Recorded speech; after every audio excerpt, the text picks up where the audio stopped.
সুপ্রিয় শিক্ষার্থী বন্ধুরা, সবাইকে মাই ডেইলি লেসন চ্যানেল থেকে স্বাগতম। আশা করি তোমরা সবাই ভালো আছো।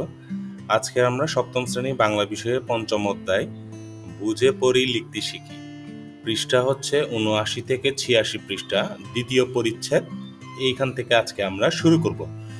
তো শুরু করার আগে শিক্ষার্থী বন্ধুরা, তোমরা যারা এখনো আমার এই চ্যানেলটা সাবস্ক্রাইব করো নাই, এখনই তোমরা সাবস্ক্রাইব করে ফেলো এবং তুমি তোমার বন্ধুদের সাথে এই লেসনগুলো শেয়ার করে আমার পরবর্তী লেসনগুলোতে আশা করি অবশ্যই থাকবে। তো শুরু করি। দ্বিতীয় পরিচ্ছদে এখানে দেখতে পাচ্ছি আমরা যে বিবরণমূলক লেখা, হ্যাঁ, এখান থেকে এভাবে শুরু হয় যে বিবরণমূলক লেখাটা দিয়ে আমরা দেখতে পাচ্ছি এখানে যে এই যে পিরামিডের ছবি দেয়া আছে, এখানে যেটা লেখা হচ্ছে সৈয়দ মুস্তফা আলী। তো শিক্ষার্থী বন্ধুরা, শুরুতে গুরুত্বপূর্ণ একটা মেসেজ যে সবার উদ্দেশ্যে, সেই মেসেজটা হচ্ছে, আমি একটু পরবর্তী যে আমার যে পিকচারটা আছে সেটা যদি দেখাই, এই যে পরে কি বুঝলাম, হ্যাঁ, এই যে প্রশ্নের যে উত্তরগুলা, হ্যাঁ, এই প্রশ্নের উত্তরগুলোর সাথে যদি আমি যে কমন যে উত্তরগুলো আমরা যে দেখেছি সেটা যদি একটু শেয়ার করি, এই যে একদম নমুনা যে উত্তর, যে এখানে পরে কি বুঝলাম পিরামিড, আমি মানে আমার একটা অ্যানালাইসিস হচ্ছে এই লেসনটা করার আগে আমি একটু মানে বাজারের যে গাইড থেকে শুরু করে সকল যে চ্যানেলগুলা অথবা গাইডে যে প্রশ্নের যে উত্তরগুলা, আমি মোটামুটি অলমোস্ট উত্তরগুলো একই আমি দেখতে পেয়েছি আর কি, হ্যাঁ। তো যেটা আসলে একান্তভাবে কাম্য না। তো আমরা যেহেতু বলছি বর্তমান এই নতুন কারিকুলামে যে সৃজনশীল যে চিন্তার জায়গায় একটা থাকবে, তো আমরা নিজেরাই যদি মানে প্রত্যেকটা জায়গায় যদি প্রশ্নের উত্তর যদি এই যে টিচার গাইডে যে উত্তরটা দেওয়া আছে হুবহু যদি এটা যদি বসিয়ে দেয়া হয়, তাহলে শিক্ষার্থী বন্ধুদের একটা বিষয় কি হবে, একটা কমন একটা উত্তর, হ্যাঁ। এই যে আমি যদি এখানে যদি একটা বিষয় প্রশ্নটা যদি পড়ি, লেখক এখানে কিসের বিবরণ দিয়েছেন, তো উত্তর হচ্ছে লেখক এখানে পিরামিডগুলোর বিবরণ দিয়েছেন। প্রায় মোটামুটি সব জায়গায় কিন্তু এই উত্তরটা দেয়া আছে। তো আমরা আজকে আশা করি আমাদের আজকে এই লেসনগুলোতে আমরা একটু যে ভিন্নভাবে অথবা নিজেরাই একটু চিন্তা করে যে লেখার একটা সুযোগ তৈরি করা, সেই উদ্দেশ্যে কিন্তু আজকে এই লেসনটা তৈরি করা, হ্যাঁ। তো আমি আমার মতো করে উত্তরগুলো একটু এই উত্তরগুলোর সাথে নাম যেন না মিলে এইভাবে একটু চিন্তা করে লিখবো। তোমরাও শিক্ষার্থী বন্ধুরা আমার এই উত্তরগুলো থেকে হুবহু লেখার কোনো দরকার নেই, তোমরা একটা আইডিয়া পাবে, ওই আইডিয়া অনুযায়ী তোমরা তোমাদের যে প্রশ্নের উত্তরগুলো সেইভাবে তোমরা অবশ্যই লিখবে। আর একটা মেসেজ হচ্ছে, যারা মানে যেসব শিক্ষার্থী বন্ধুরা যে প্রশ্নের উত্তর নিয়ে বেশি চিন্তা করার আমার দরকার নাই, প্রয়োজন নাই, তাদের প্রতি তোমরা যদি মনে করো এই যে আমার এই স্লাইডে এই যে বাম পাশে যে প্রশ্ন আছে, এই ডান পাশে সবগুলো উত্তর দেওয়া আছে, হ্যাঁ, তোমরা এইটাও লিখে নিয়ে তোমরা নোট বইয়ে লিখে নিতে পারো, হ্যাঁ। তো এটা হচ্ছে তোমাদের ইচ্ছা। যদি শিখতে চাও তাহলে আসো, আমরা সবাই মিলে একটু পুরা লেসনটা একটু line by line go through করি, কি বলতে চাই এটা আমরা আজকে শিখবো। তো আশা করি শিক্ষার্থী বন্ধুরা তোমরা সবাই আমার সাথে সবাই থাকবে, হ্যাঁ। তো আমরা শুরু করি। তো প্রথমে হচ্ছে আমরা দেখতে পাচ্ছি এই যে বিবরণমূলক লেখা। তো বিবরণমূলক লেখার অর্থ আমরা যদি এক লাইনে যদি তোমাদের যে টেক্সট বইয়ে দেওয়া আছে সেই অনুযায়ী যদি আমি জানার অথবা বোঝার চেষ্টা করি, সেটা হচ্ছে কোনো স্থান, বস্তু, বিষয় বা ঘটনার বিবরণ দেওয়া হয় যে ধরনের রচনায় অথবা অনুচ্ছেদে অথবা প্যাসেজে, তাকে আমরা খুব সহজভাবে বিবরণমূলক লেখা বলতে পারি। তারপর এখান থেকে যদি শুরু করি, সৈয়দ মুস্তফা আলী 1904 সালে জন্মগ্রহণ করেন এবং 1974 সালে মৃত্যুবরণ করেন আফগানিস্তানের কাবুলে। তারপর হচ্ছে আফগানিস্তানের কাবুলে অধ্যাপনার মধ্য দিয়ে তার কর্মজীবন শুরু হয়। এছাড়া মিশরে একটি বিশ্ববিদ্যালয়ে তিনি অধ্যাপনা করেন। তার রচনা একটি বড় অংশ হচ্ছে ভ্রমণ কাহিনী, হ্যাঁ। আমরা এখানে একটু দেখে নিব আসলে সৈয়দ মুস্তফা আলী, আমাদের সবার আগ্রহ থাকতে পারে ছবিটা দেখতে কেমন। তো আমি এই যে সৈয়দ মুস্তফা আলী যে একটা ছবি আমি দেখানোর চেষ্টা করেছি এখানে। আশা করি শিক্ষার্থী বন্ধুরা তোমরা যাদের মানে আগ্রহ ছিল যে আসলে আমরা ওইভাবে পড়ি যে বিভিন্ন কবিতার নাম, কবির নাম, কিন্তু সরাসরি ওইভাবে দেখার অনেক সময় সুযোগ হয় না। তো এইটা হচ্ছে আমরা স্ক্রিনে যে ছবিটা দেখতে পাচ্ছি, এটা হচ্ছে আমাদের যে শ্রদ্ধেয় যে স্যার যে সৈয়দ মুস্তফা আলী, এটা। তারপর এই যে ডান পাশেও আর একটা ছবি আমি দেখানোর চেষ্টা করছি, এটা হচ্ছে আমাদের যে সৈয়দ মুস্তফা আলী।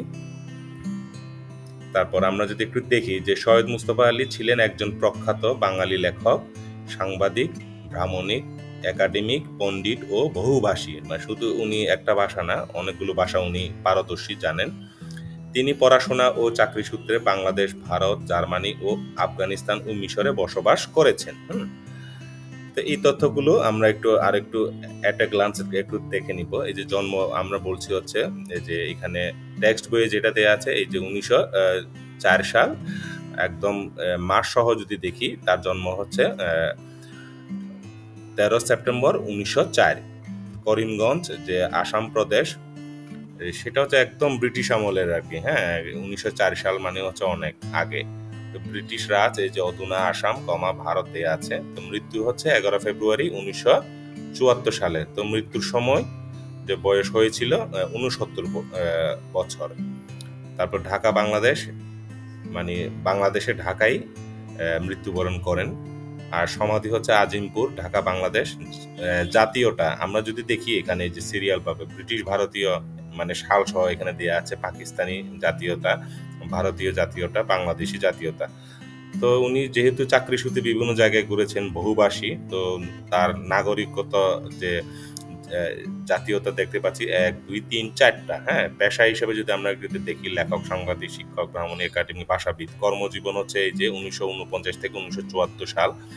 দাম্পত্য সঙ্গী হচ্ছে ওনার স্ত্রী রাবেয়া খাতুন, খান বাহাদুর সৈয়দ সিকন্দর আলী হচ্ছে পিতা, মাতা হচ্ছে আমতুল মান্নান খাতুন। পুরস্কার হচ্ছে উনি আনন্দর পুরস্কার পেয়েছেন। সম্মাননা হচ্ছে তার 21 পদক, যে মরণোত্তর 2005। এই হচ্ছে মোটামুটি অ্যাট এ গ্লান্স আমরা এটা জেনে রাখতে পারি অ্যাজ এ বোনাস হিসাবে আর কি, যেটা তোমার টেক্সট বইয়ে কিছুটা দেয়া আছে, কিছুটা আমি এইভাবে অ্যাট এ গ্লান্স দেওয়ার চেষ্টা করেছি।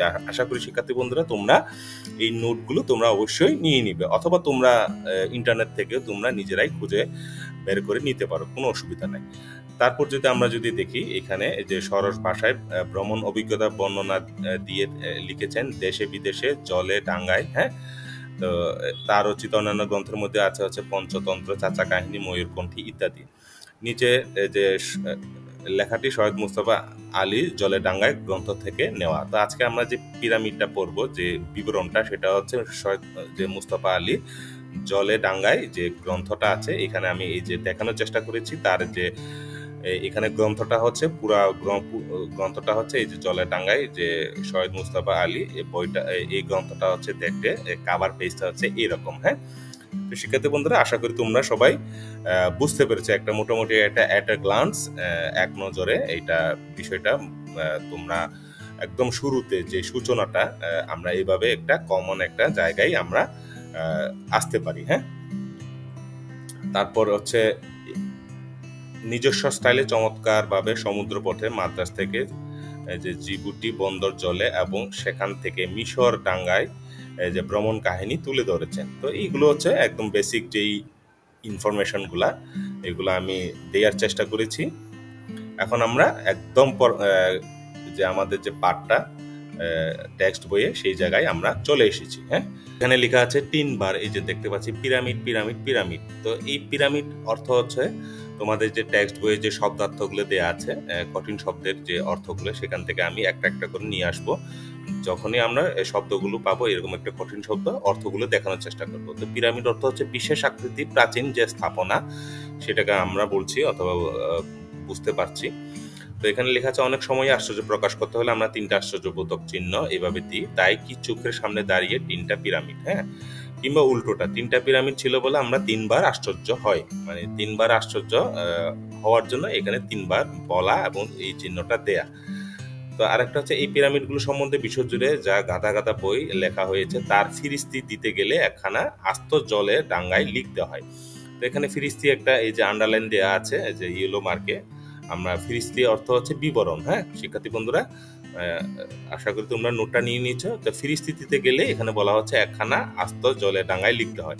এখানে জলে ডাঙ্গায় একটু আগে স্লাইডে যেটা জলে ডাঙ্গায় দেখিয়েছি একটা যে গ্রন্থের নাম, এই গ্রন্থ থেকে লেখা, এই অর্থে কিন্তু এখানে লেখা হয় না। এখানে জলে ডাঙ্গায় বলতে যে বিবরণ দিতে গেলে এখানে জলে যতগুলো বিষয় জিনিস আছে এবং ডাঙ্গায় মানে মাটিতে মানে অনেক বড় মানে কাহিনীর মতো একটা হবে আর কি। সেই কথাটা এখানে মানে যেটা লিখে শেষ করা যাবে না এরকম একটা লিখতে হয়। তো লেখকটা এইভাবে আমাদেরকে বলতে চেয়েছেন আর কি। হ্যাঁ, তারপরে আমি যদি দেখি এই যে জলে ডাঙ্গায়, হ্যাঁ, তারপর হচ্ছে কারণ এই 3টে পিরামিড এখান থেকে যদি শুরু করি, এই 3টে পিরামিড পৃথিবীর সবচেয়ে পুরনো কীর্তিস্তম্ভ। তো কীর্তিস্তম্ভ এখানে একটা আন্ডারলাইন দেওয়া আছে। আমরা যদি দেখি কীর্তিস্তম্ভ অর্থ হচ্ছে কোনো কাজ বা ঘটনা স্মরণে তৈরি করা স্থাপনা। আশা করি শিক্ষার্থী বন্ধুরা তোমরা বুঝতে পেরেছ। তারপর হচ্ছে যুগ যুগ ধরে মানুষ এদের সামনে দাঁড়িয়ে বিস্তর, তো বিস্তর হচ্ছে অর্থ হচ্ছে অনেক, যে জল্পনা কল্পনা করেছে। দেয়ালে খোদাই লিপি, যে জল্পনা কল্পনা হচ্ছে আমাদের নানা রকম চিন্তা ও অনুমান। তো দেয়ালে খোদাই লিপি উদ্ধার করে এদের সম্বন্ধে পাকা খবর সংগ্রহ করার চেষ্টা করেছে। তা পাকা খবর বলতে এখানে প্রকৃত তথ্য বোঝানো হচ্ছে। তারপর হচ্ছে জানো তো পিরামিডের ঠিক মাঝখানে একটা কুঠুরিতে বিস্তর ধন দৌলত জড়ো করা আছে। হ্যাঁ, তো কুঠুরিতে অর্থ হচ্ছে তোমাদের টেক্সট বইয়ে যেটা শব্দতে দেওয়া আছে ছোট ঘর। একটা কুঠুরি বলতে বোঝানো হচ্ছে ছোট ঘর। বিস্তর ধন দৌলত জড়ো করা আছে, তারই পথ অনুসন্ধান করছে। তো অনুসন্ধান মানে হচ্ছে আমরা সবাই জানি যে খোঁজ করা। অনুসন্ধান করছে পাকা 6500 বছর ধরে। তো এই ছোট ঘরে এই লাইনটার অর্থ হচ্ছে ধন দৌলত জড়ো করা আছে, তারই যে খোঁজ মানে উদ্ধার করার জন্য চেষ্টা চলছে হচ্ছে পাকা 6500 বছর ধরে। তো এখানে যে ইরানি, গ্রিক, রোমান, আরব, তুর্কি, ফরাসি, ইংরেজ, এইগুলো ইংরেজ পরপর সবাই এদেশ জয় করার পর প্রথমে চেষ্টা করেছে পিরামিডে হাজার হাজার মন পাথর ভেঙে মাঝখানে কুঠুরিতে ঢুকে তার ধন দৌলত লুট করা। এবং আশ্চর্য যিনি শেষ পর্যন্ত ঢুকতে পারলেন তিনি ধন লুটের মতলবে ঢুকেননি, তিনি ঢুকেছিলেন নিছক ঐতিহাসিক জ্ঞান সঞ্চয়ের জন্য।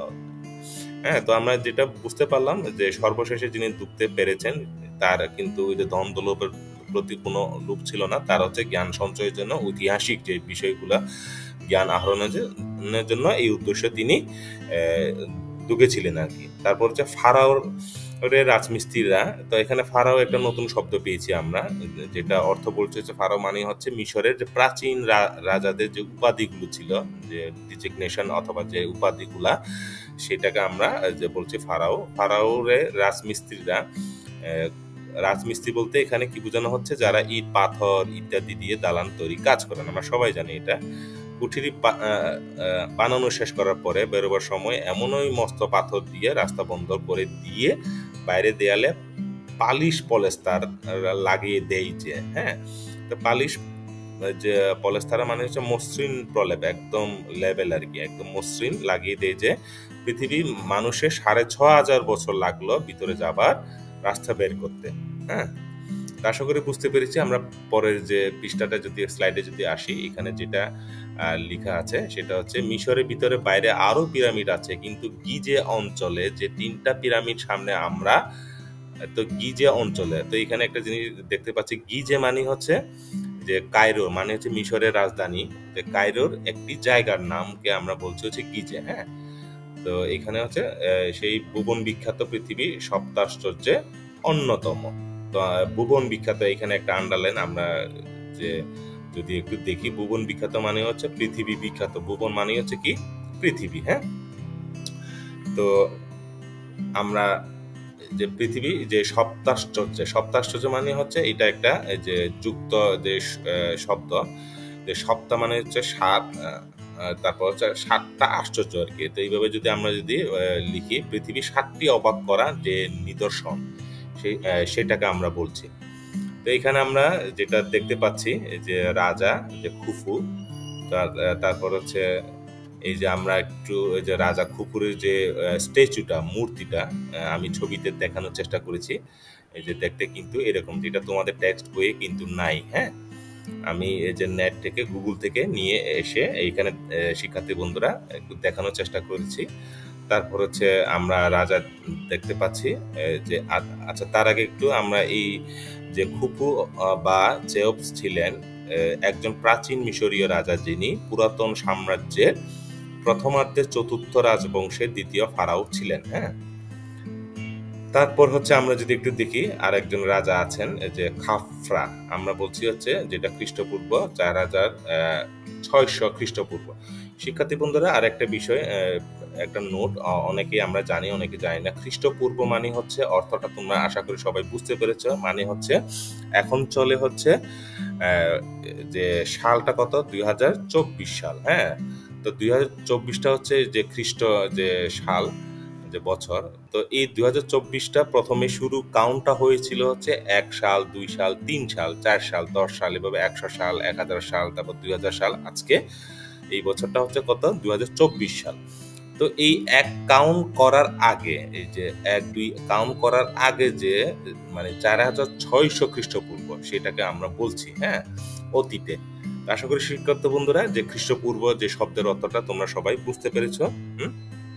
তারপর এখানে আমরা দেখতে পাচ্ছি এই যে রাজা, যে আমরা কি বলছি যে খাফরা। হ্যাঁ, খাফরে ছিলেন রাজা যে খুফুর ছেলে এবং যে দেফরে এর ভাই ও উত্তরসূরি। তো এই আমরা তো বাস্তব রিয়েল ছবি দেখার সুযোগ নাই, এই যে আমাদের যে মমির যে স্ট্যাচুটা আমরা ছবিটা দেখতে পাচ্ছি, সেইখান থেকে একটা আইডিয়া আমরা নিতে পারি। তারপর হচ্ছে যে সেন কাউরা, এই সেন কাউরার রাজাটা আমি নেট থেকে ওইভাবে খুঁজে বের করতে পারি নাই, এই জন্য আমি এখানে ছবিটা তোমাদের সাথে শেয়ার করতে পারছি না। হ্যাঁ, তো এখন যদি পরবর্তী যে থেকে যদি শুরু করি, প্রায় 500 ফুট উঁচু বললে না দেখে চট করে পিরামিডের যে উচ্চতা সম্বন্ধে একটা ধারণা করা যায় না, এমনকি চোখের সামনে দেখেও ধারণা করা যায় না এরা ঠিক কতখানি উঁচু। চ্যাপ্টা আকারে একটা বিরাট জিনিস আস্তে আস্তে ক্ষীণ হয়ে, তো ক্ষীণ নিচে একটা আন্দালাইন আমরা দেখতে পাচ্ছি। ক্ষীণ মানে হচ্ছে একদম সরু, মানে একদম চিকন ছোট হয়ে আর কি, ক্ষীণ হয়ে 500 ফুট উঁচু না হয়ে যদি চুঙ্গার মতো, তো চুঙ্গার একটা শব্দ আছে, কঠিন শব্দ, চুঙ্গা শব্দটা আমরা বলছি হচ্ছে ক্রমান্বয়ে সরু হয়ে আসা গোল পাত্র। হ্যাঁ, তো চুঙ্গার মতো একই সাইজে রেখে উঁচু হতো, সরি আমরা পরবর্তী স্লাইডে চলে গেছি, একই সাইজে রেখে উঁচু হতো, তবে স্পষ্ট বোঝা যে যেত যে 500 ফুটের উচ্চতা কতখানি উঁচু। তো বোঝা যায় যে দূরে চলে গেলে, গিজে এবং কায়রো ছেড়ে বহু দূরে চলে যাওয়ার পরও হঠাৎ চোখে পড়ে 3টা পিরামিড, সবকিছু ছাড়িয়ে মাথা উঁচু করে দাঁড়িয়ে। আর পিরামিড ছেড়ে যদি রাজা মরুভূমির ভিতর দিয়ে যাও, তবে মনে হবে সাহারা শেষ প্রান্তে পৌঁছে যাওয়ার পরও বুঝি পিরামিড দেখা যাবে। তার মানে চিন্তা করতে পারছো তোমরা শিক্ষার্থী বন্ধুরা, এটা কত উঁচু হবে। হ্যাঁ, তাই বোঝা যায় এ বস্তু তৈরি করতে কেন 23 লক্ষ টুকরো পাথরের প্রয়োজন হয়েছিল। তো এইখানে দেখতে পাচ্ছি যে এক একটা মিশরের যে পিরামিডগুলো 23 লক্ষ যে মিনিমাম। টুকরো বলতে একটু কমিয়ে বলা হলো, কারণ এর 4-5 টুকরো একত্র করলে একখানা ছোটখাটো ইঞ্জিনের সাইজ এবং ওজন হয়। কিংবা বলতে পারো 6 ফুট উঁচু এবং 3 ফুট চৌড়া করে এই পাথর নিয়ে একটা দেয়াল বানালে সে দেয়াল লম্বায় 650 মাইল হবে, অনেক লম্বা। অর্থাৎ সে দেয়ালে কলকাতা থেকে দার্জিলিং গিয়ে আবার ফিরে আসতে পারবে। তো আশা করি শিক্ষার্থী বন্ধুরা তোমরা একটা আইডিয়া পেয়েছো যে কত লম্বা অথবা উঁচু। তারপর হচ্ছে আমরা যদি একটু দেখি যে এখানে যেটা লেখা আছে, সবচেয়ে বড় পিরামিডটা বানাতে নাকি 1 লক্ষ লোকের 20 বছর লেগেছিল।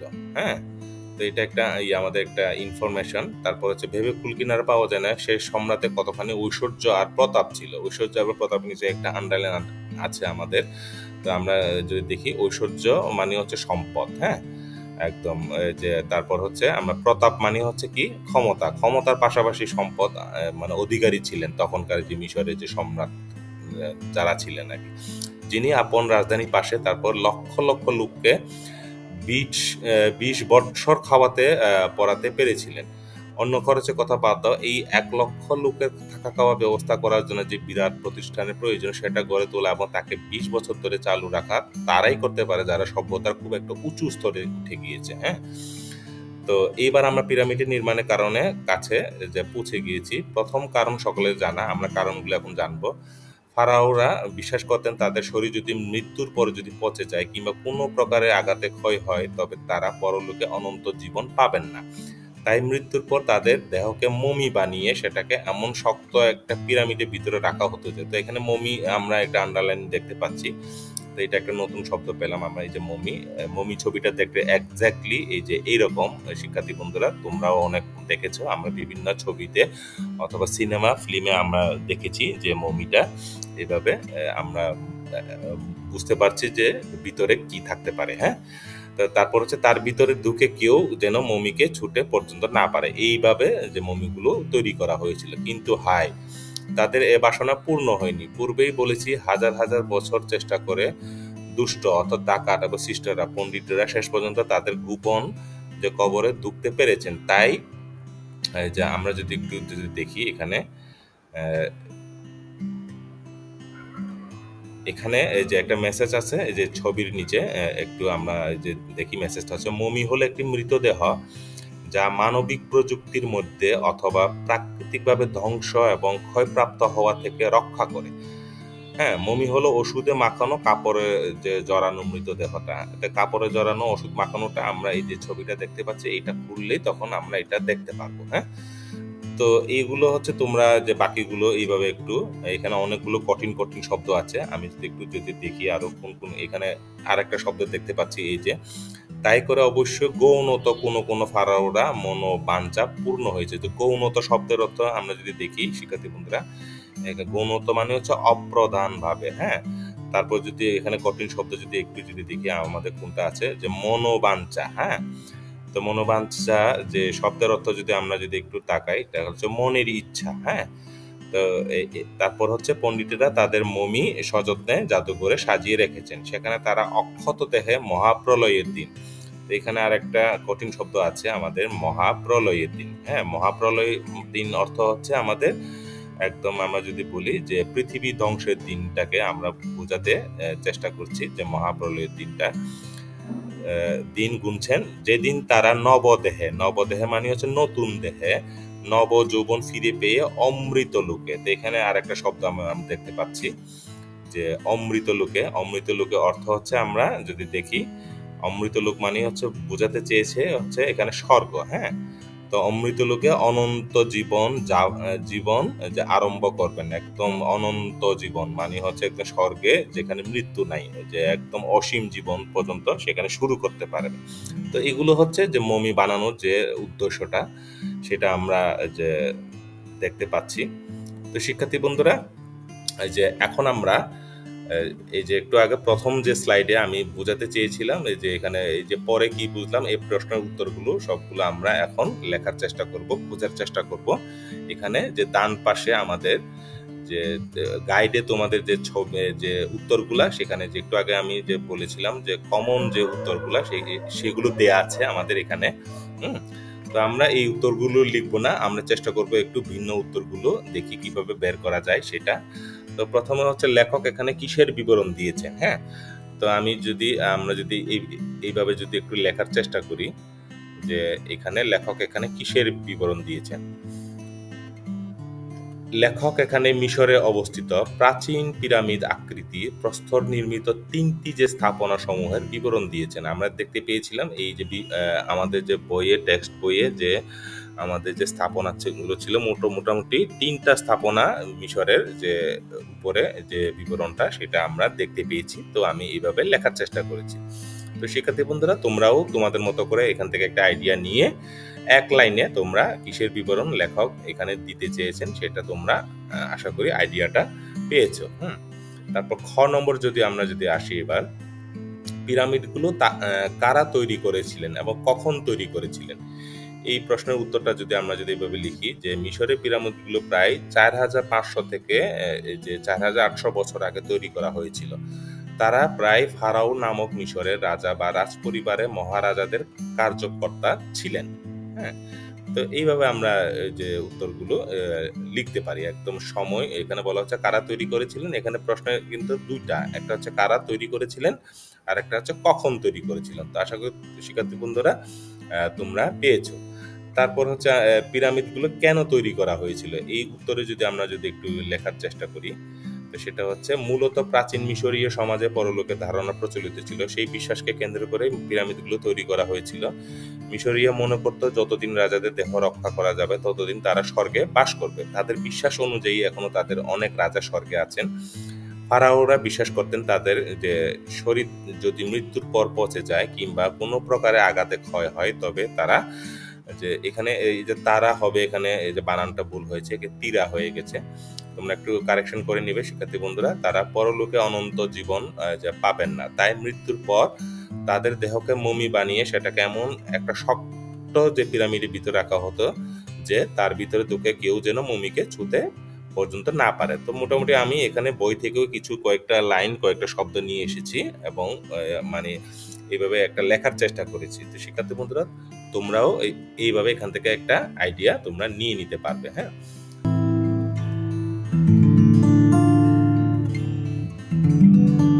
তারপরে প্রশ্নে যদি যাই আমরা, ঘ যে প্রশ্নটা আছে সেটা হচ্ছে পিরামিডগুলো কিভাবে তৈরি করা হয়েছিল। হ্যাঁ, তো আমরা যদি একটু লিখি যে পিরামিডগুলো তৈরি করা হয়েছিল বিশাল বিশাল পাথর যে খণ্ড নিয়ে। পাথর খণ্ডে এক একটি ওজন ছিল প্রায় 60 টন। হ্যাঁ, তারপর আর দৈর্ঘ্য ছিল 30 থেকে 40 ফুটের মতো। এগুলো সংগ্রহ করা হয়েছিল দূর দূরান্তের পাহাড় থেকে।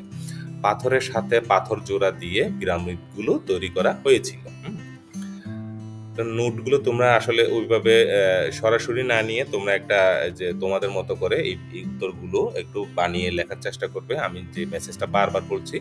তারপরে 9 নম্বরে যে প্রশ্নটা আছে সেটা হচ্ছে পিরামিড একটি পুরাকীর্তি, বাংলাদেশে যে কোনো পুরাকীর্তির সাথে এর মিল অমিল খুঁজে বের করো। তো সোমপুর বিহার যে উত্তরটা ছিল কমন, যে সেটা আমরা মোটামুটি সব জায়গায় দেখেছি যে সোমপুর বিহার। হ্যাঁ, তো আজকে আমরা চেষ্টা করব আরেকটা বাংলাদেশে একটা বিখ্যাত যে পুরাকীর্তি সেটাকে আমরা লেখার। হ্যাঁ, তো শিক্ষার্থী বন্ধুরা, আমরা যদি সেভাবে যদি একটু চিন্তা করে যদি খুঁজে বের করি, তাহলে আমরা যে লালবাগ কেল্লার যে আমাদের বাংলাদেশের যে একদম যে পুরাকীর্তি, হ্যাঁ, তো এই লালবাগ কেল্লাকে আমরা লিখতে পারি এখানে। তো সেটা হচ্ছে বাংলাদেশে বিখ্যাত একটি পুরাকীর্তি, ঢাকার দক্ষিণ পশ্চিমাঞ্চলে যে বুড়িগঙ্গা নদীর তীরে যে অবস্থিত একটি অসমাপ্ত মুঘল দুর্গ হচ্ছে কি লালবাগ কেল্লা। হ্যাঁ, এখানে আমরা বলছি হচ্ছে পিরামিডের মতো এটিও প্রাচীন স্থাপনা, তবে পিরামিডের প্রাচীনত্ব চেয়ে এর প্রাচীনত্ব কম, মানে বয়সটা কম। পিরামিড যেমন ফারাও রাজারা তৈরি করেছিলেন, লালবাগ কেল্লাও তৈরি করেছিলেন 1678 সালে মুঘল যে সুবেদার মোহাম্মদ আজম শাহ কর্তৃক, যিনি ছিলেন সম্রাট আওরঙ্গজেবের পুত্র এবং পরবর্তীতে নিজেও সম্রাট পদপ্রাপ্ত হয়েছিলেন। পিরামিড যেমন ত্রিগুণ বিশিষ্ট ও ছোট ছোট কুঠিরি রয়েছে, তেমনি লালবাগ কেল্লাতেও দক্ষিণস্থ দুর্গ প্রাচীরের দক্ষিণ পশ্চিম কোণে একটি বিরাট বুরুজ ছিল। তারপর দক্ষিণস্থ দুর্গ প্রাচীরের উত্তরে ছিল কয়েকটি ভবন, আস্তাবল, প্রশাসনিক ভবন এবং পশ্চিম অংশে জলাধার ও ফোয়ারা সহ একটি সুন্দর ছাদ বাগানের ব্যবস্থা ছিল। মিশরের পিরামিড ও বাংলাদেশের ঢাকার লালবাগ কেল্লা দুটি প্রাচীন সভ্যতার নিদর্শন হিসেবে আমরা এইভাবে বলতে পারি এবং লিখতে পারি। তো এখানে ডান পাশে একটা ছবি দেখতে পাচ্ছ, লালবাগ কেল্লার যে সম্মুখ দৃশ্যটা, যে সামনের যে পাটের দৃশ্যটা সেটা। তো আশা করি শিক্ষার্থী বন্ধুরা তোমরা একটা যে মোটামুটি একটা জায়গায় তোমরা যে বুঝতে পেরেছো যে উত্তরগুলো কিভাবে আমাদেরকে কোন ধরনের উত্তর কোনটার সাথে মিল অমিল করে আমাদের লেখা লাগবে। হ্যাঁ, তো এখন আমরা পরবর্তী স্লাইডে চলে যাব।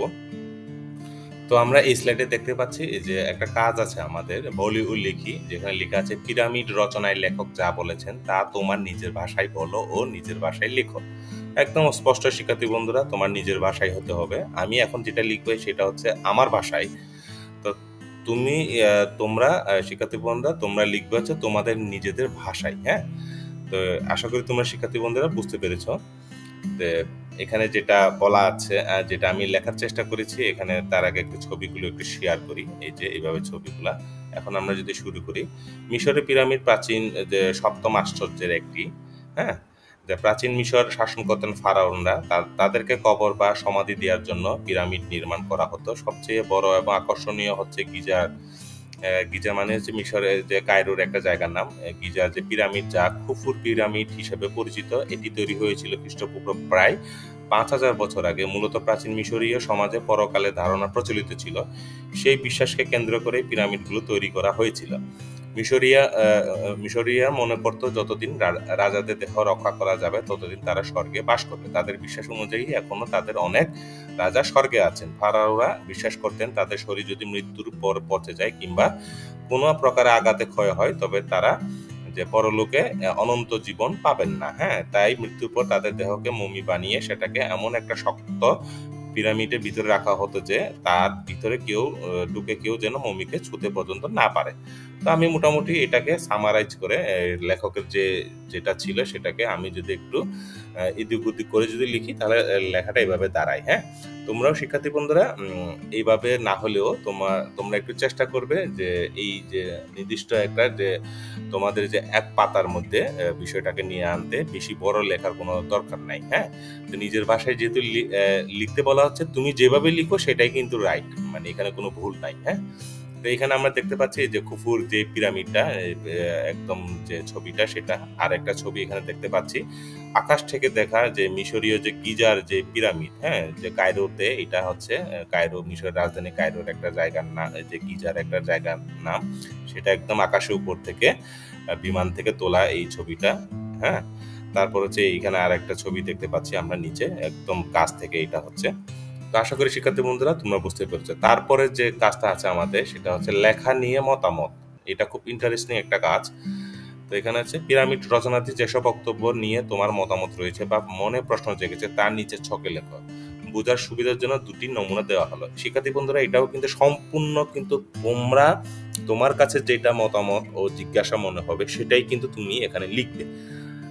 তোমাদের যে গাইডে অথবা বাজারে যে গাইডে অথবা আমি যে এই যে এখানে যে আমার মতামত অথবা যে প্রশ্ন যেগুলো লিখেছি সেটার সাথে সবসময় যে মিলবে এটা না। তোমরা টেক্সট বইয়ে তোমরা প্রতিটা লাইন বা লাইন পড়বে এবং যে কোনো একটা লাইন তোমরা এই যে পিরামিড রচনায় যা আছে এইখানে নিয়ে আসবে তোমরা। হ্যাঁ, তারপর এই লাইনটা হুবহু তোমরা এখানে লিখে দিবে।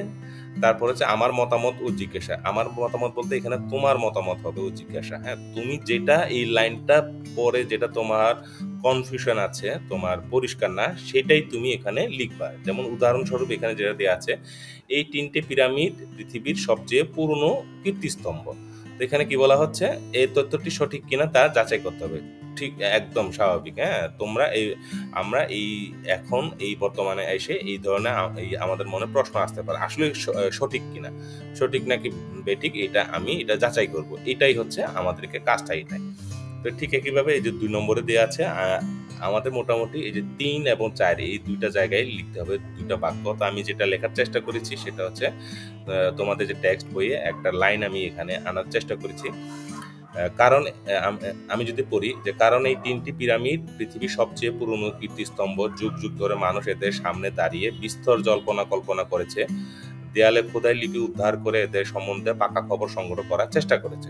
এটা হচ্ছে বইয়ের লেখা। তো আমার যেটা জানার বিষয় সেটা হচ্ছে আমাকে জানতে হবে যে আমি এভাবে লিখলাম, মিশরে এই 3টে যে কীর্তিস্তম্ভ ছাড়াও আরো এর চাইতে পুরনো কীর্তিস্তম্ভ আছে কিনা আমাকে সেটা খুঁজে বের করতে হবে অথবা জানতে হবে।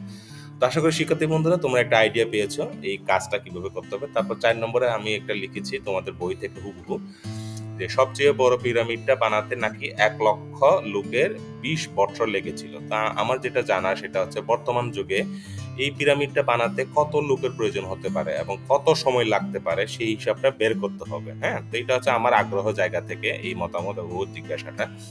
শিক্ষার্থী বন্ধুরা আশা করি তোমরা বুঝতে পেরেছো। আমরা একদম সর্বশেষ যে কাজটা ছিল সেটা হচ্ছে যে বিবরণ লিখি। এখানে যেটা বলা হচ্ছে, মানুষের তৈরি পুরনো কোনো স্থাপত্যের নিদর্শনকে আমরা পুরাকীর্তি বলি।